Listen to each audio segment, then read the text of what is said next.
welcome to the Hedgehog Hollow. It's a double video day because it's a Ranger release day. And today I have for you the Ranger Distress release. And in this video, I have an overview of what they're releasing. And then we'll have a second video where we show you tips and techniques. Although I'm going to do a couple of demos for you in this video as well. So let's dive right in and show you what they're releasing. So we're going to start off with the new mini archivals in distress colors. So there's 3 packs that they're releasing here. And they're in the distress colors. So you may have seen in a previous video that I went to a Wendy Vecchi class, and Wendy has archival inks. They're amazing, and I'm a real convert because I really never used my archivals before, even though I had them. And Hannah used them in a class at Creativation. She came back and she said, I really need to go and buy some of these archival inks. They're pretty cool because they're waterproof, they're permanent, you can stamp on fabric, and then if you heat set them with an iron or a heat press, that kind of thing, they're then completely permanent, so you can stamp on fabric and make it permanent. And we're going to get 12 colours to start with, and I'm sure there'll be more. They've said if we like them, we'll get more, so I'm sure we'll get some more. So we're going to have 3 packs. They're just sold in the packs. You can't get them individually. We have Peeled Paint, Mermaid, Lagoon, Faded Jeans, and Dusty Concord. We have Picked Raspberry, Barn Door, Spice Marmalade, and Fossilized Amber. And then we have Black Soot, Ground Espresso, Hickory Smoke, and Vintage Photo. And there are re-inkers for them because they're only coming in the mini size. So they've instantly done re-inkers for us. The other thing is these here are the same as that came in the large distress archival pad that some of you might remember from a few years ago. Actually, I'll get Greg to grab it for me. In the distress oxide drawer at the bottom, Greg, there is a large, the bottom, next one down, there is a large pad, the one on that one, that's it.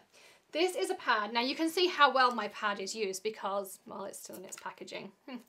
But I'll open it up for you so you can see. I actually grabbed this. It was in, I think, the Hobby Lobby clearance the other day. That's when I grabbed it.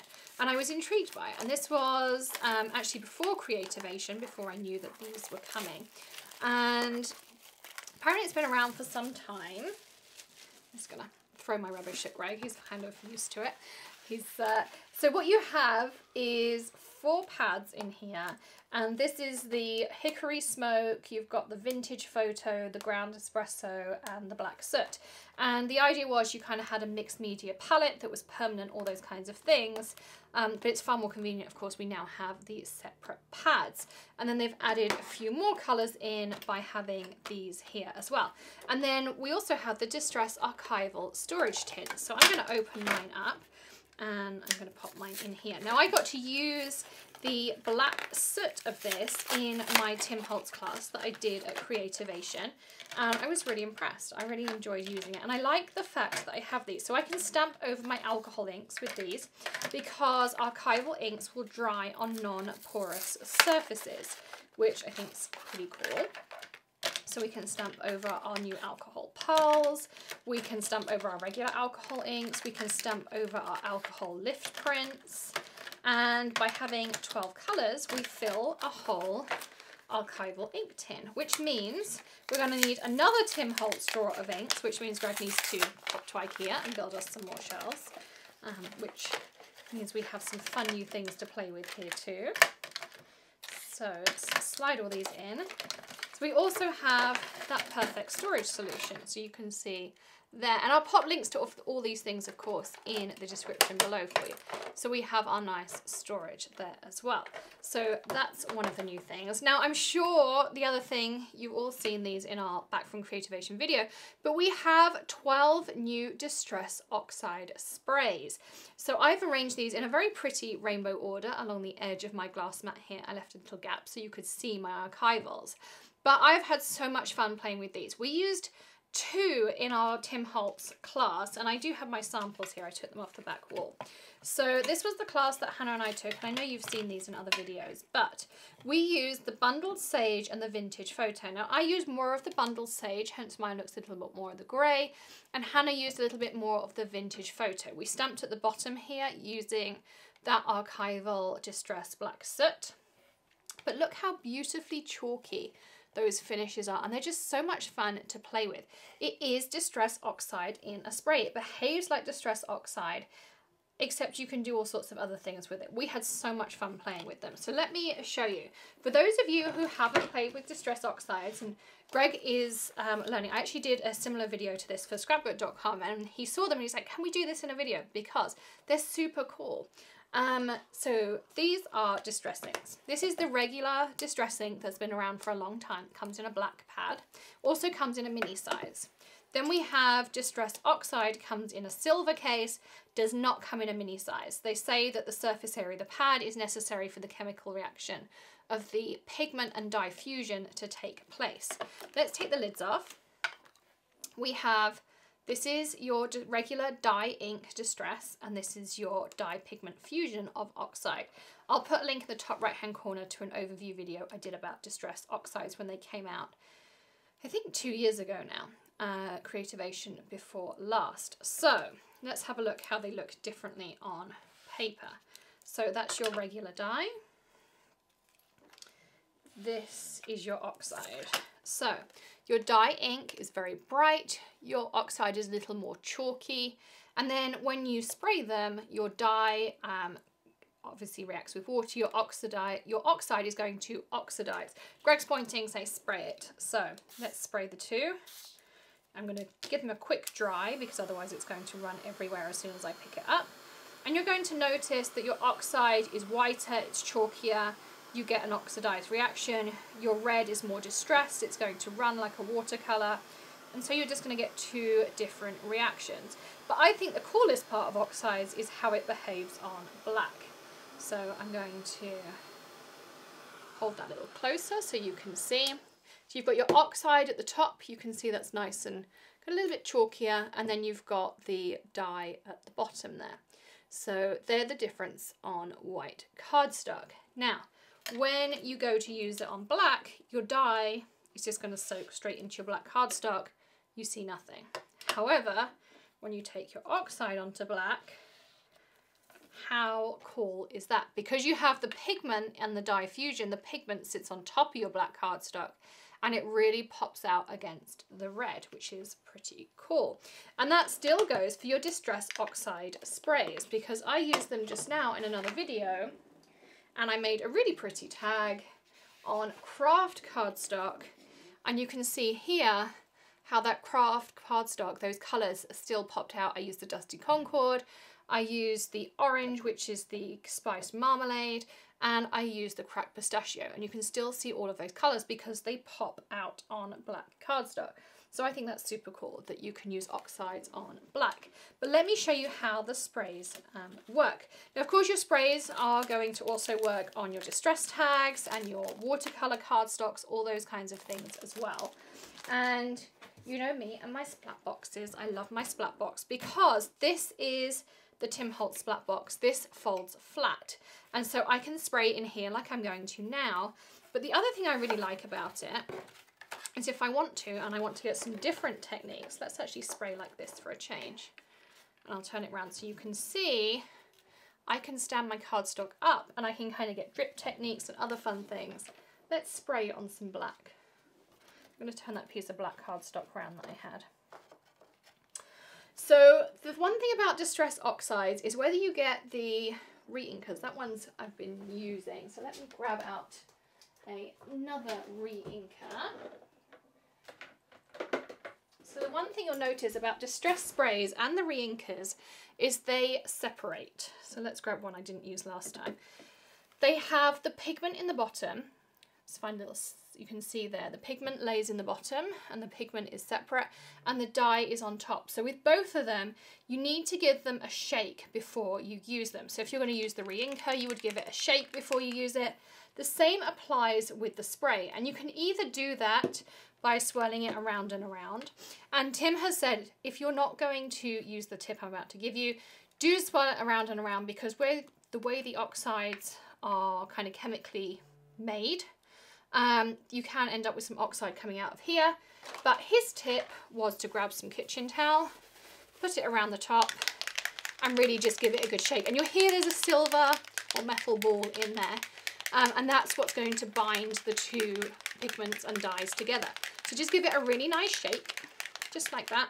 and then you'll find that the two bind together. It takes 5 to 10 seconds for it to happen. So this is the faded jeans. I haven't used this one yet. And we're now going to just, look how cool that is. So you can see there. I'm going to pop this down, and I'll turn it so you can see it. And I'm going to give it a dry. I'm going to use my Ranger Heat It tool because, as we know, this gives you the heat that you want to dry it, but it doesn't give you that huge airflow. So it's not going to blow my ink around. And then we'll pick out some other pretty colours. But you also have that amazing thing about Distress Oxides that we can layer colours. So we can mix lots of colours and we're not going to get mud. We can layer those colours. You do want to give them a dry in between. And it doesn't have to be completely dry, but we do want to make sure it's reasonably dry in between. But look how that blue really pops. Even on the black, it's really popping out nicely. So that's our first colour. Let's now pick, what should we mix with it? Let's go for some pink. I'm going to go for some picked raspberry. So again, we've started with 12 colours.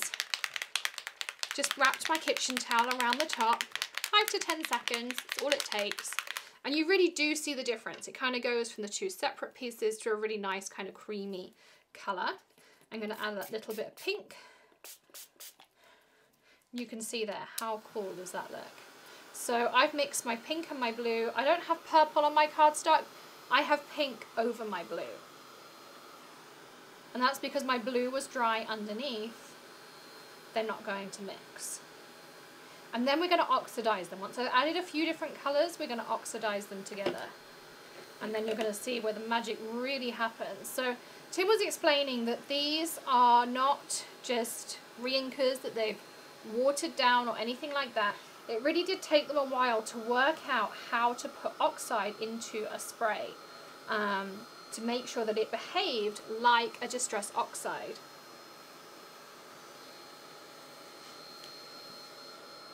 Okay, so that one's kind of dry. Let's also add in a little bit of cracked pistachio and a little bit of spiced marmalade. And I'm kind of living dangerously without my kitchen towel, but okay. So I'm going to put a spritz. Oh look, I managed to get both at once. I loved cracked pistachio. It's probably my favourite oxide colour. In the regular Distress, I never used cracked pistachio. But when it comes down to Distress Oxide, it's the colour I use all the time.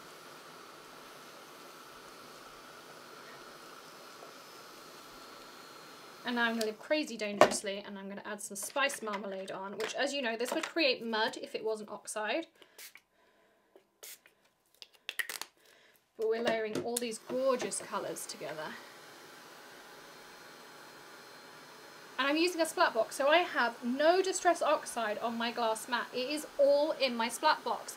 And this splat box folds down completely flat. It then just slides in my little Expedit or Vestas, whatever they call them now at IKEA. And it's amazing. So I'm going to show you these close up and then I'll oxidize them so you can see the difference between them. But you'll just see that I've used colours that I really live dangerously. But because I dried between the layers, I'll give these to Greg so he can show you really close up how these look. So that's on a cream tag.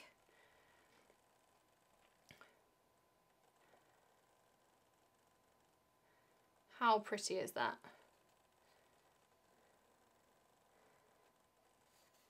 And then this one is on black. So you wouldn't normally expect a spray on black to work, but that just looks absolutely gorgeous. And you can imagine adding a shimmer over the top, or you could add your Distress mica sprays over the top. You can of course stamp over these with those archival inks. You can do all sorts of things over the top of those. Now I'm going to spritz them with water, which is going to give you that oxide technique. So I'm going to grab my Nuvo Light Mist bottle. And of course you can use these. You don't have to spray directly onto the paper. You could also spray onto your glass mat and then use them in kind of the smushing technique. You can also spray through stencils. You can spray onto other mediums. You know, you don't have to use them the way I have here. I've just kind of done this as a technique. I can also go in and I can take ink away with my kitchen towel. I can take layers away. And you're going to see they now look really different. Particularly this one on black, I can really see some of those white oxide kind of bubbles appear. So this is that one on cream, and you'll see particularly towards the top, look there, how you've got some of those different things where it's now oxidized on the top there. And I think that just looks really, really pretty. So you can put them down, you can mix them with your regular distress stains. You don't just have to stick only to oxide sprays. You could mix in a spray stain, and you could mix in a distress oxide pad. You could do some ink blending at the same time. You know, you can really mix your mediums together. You don't have to stick to one medium or the other, which I also think is a really cool idea. But we just wanted to kind of highlight it to you. And one thing you'll notice is this is a distress stain. So you can see here, this is the distress stain. So this doesn't separate at all compared to, say, this is a fossilized amber.